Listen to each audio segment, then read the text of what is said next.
चाणक्य, शाह, मोटा भाई, आज के सरदार पटेल, ये वो नाम है जिनसे अमित शाह पहचाने जाते हैं।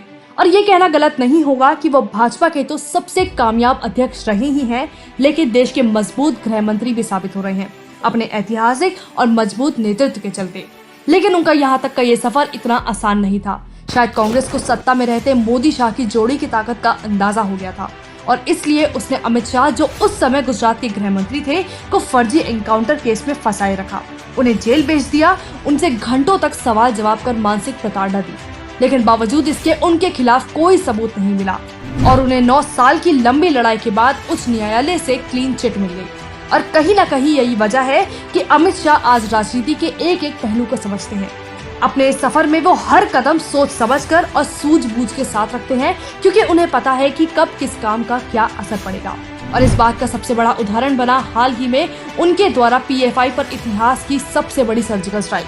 वरना देश के 13 बड़े राज्यों में 3 तरह की अलग अलग पुलिस फोर्स के सहयोग से इतने बड़े नेटवर्क को उजाड़ना कोई बच्चों का खेल नहीं, और जिसमें किसी को कानों कान खबर तक नहीं हुई। इस रेड को बेहद सुनियोजित तरीके से अंजाम दिया गया और ऐसा अंजाम कि किसी को भी समझने या बचकर निकलने का मौका नहीं दिया।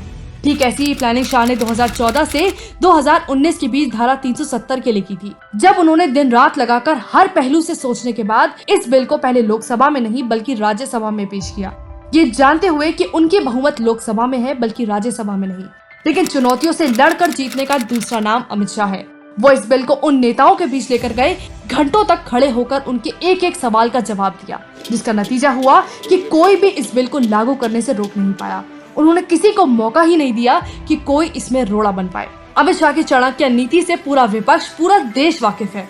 जो आज तक इस बात पर यकीन नहीं करते होंगे, उन्होंने 2017 में ये देख लिया होगा, जब यूपी विधानसभा चुनाव में कोई सीएम का चेहरा तक नहीं था और सामने एक मजबूत गठबंधन होने के बावजूद उस समय भी भाजपा 300 सीटें पार कर गई, क्योंकि शाह ने खुद डोर टू डोर जाकर कैंपेन किया था। और तभी से यूपी में भाजपा की पकड़ ऐसी मजबूत हुई कि आज तक उसे कोई हिला नहीं पाया।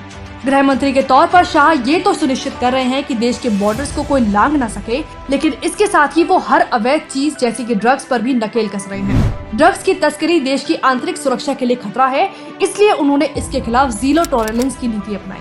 और इसी के चलते पिछले 1 साल में एनसीबी ने 75,000 किलो के लक्ष्य को भी पूरा कर कुल 1.5 लाख किलो के ड्रग्स को पकड़ा, और इसमें से 70,000 ड्रग्स अमित शाह ने अपनी नजरों के सामने नष्ट कर दिया।